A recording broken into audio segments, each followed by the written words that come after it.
మోక్ష నగరం అని పిలువబడే కాశీకి హిందూ మతంలో ప్రత్యేక ప్రాముఖ్యత ఉంది. శివుడు స్వయంగా కాశీలో నివసిస్తాడని, ఇక్కడ మరణించిన వారికి మోక్షం లభిస్తుందని అంటారు. కాశీలో 24 గంటలు చితిమండే అనేక ఘాట్లున్నాయి. అయితే ఇక్కడ 5గురు వ్యక్తులను అసలు దహన సంస్కారం చెయ్యరట. దీనికి వెనక గరుడ పురాణమే కారణం. గరుడ పురాణం ప్రకారం సాధువులు, ఋషుల శరీరాలను ఎప్పుడూ దహనం చెయ్యరు. కాశీలో ఒక సాధువు శరీరానికి జల సమాధి లేదా తహ్లీ సమాధిని ఇచ్చేటువంటి సాంప్రదాయం ఉంది.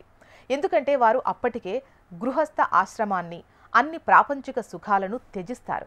ఇక 11 సంవత్సరాల కంటే తక్కువ వయసున్న చిన్నపిల్లల మృతదేహాలను కాశీలో దహనం చెయ్యరు. దీనికి కారణం గరుడ పురాణం ప్రకారం 11 సంవత్సరాల కంటే తక్కువ వయసున్న పిల్లవాడు మరణిస్తే సమాధి చేస్తారు.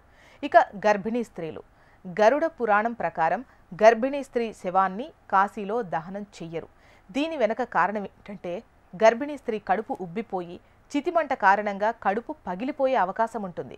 కాబట్టి గర్భిణీ స్త్రీ శవాన్ని కాశీలో దహనం చెయ్యరు. గర్భిణీ స్త్రీకి జలసమాధి లేదా తహ్లీ చేస్తారు. ఇక పాము కాటు వల్ల మరణించిన వ్యక్తిని దహనం చెయ్యరని ఒక నమ్మకం ఉంది. గరుడ పురాణం ప్రకారం ఒక వ్యక్తి పాము కాటు లేదా విషం కాటు కారణంగా మరణిస్తే అతని శరీరం కూడా దహనం చెయ్యబడదు. అలాంటి వ్యక్తి శరీరంలో 21 రోజులు సూక్ష్మ జీవం ఉంటుందని, అంటే అతను పూర్తిగా మరణించడు అని అంటారు. కాబట్టి అలాంటి వారిని భూమిలో సమాధి చేసే నియమం ఉంది. ఆ తర్వాత అంటువ్యాధులు. హిందూ మత విశ్వాసాల ప్రకారం కుష్ఠవ్యాధి లేదా చర్మ వ్యాధితో బాధపడుతున్న వ్యక్తి కాశీలో మరణిస్తే అతని మృతదేహాన్ని దహనం చెయ్యరు.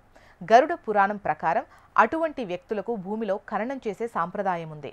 అంటువ్యాధితో బాధపడుతున్న వ్యక్తి మృతదేహాన్ని దహనం చేస్తే గాలిలో బ్యాక్టీరియా వ్యాప్తి చెందే అవకాశం ఉంటుంది కాబట్టి సమాధి చేస్తారు అని చెబుతారు.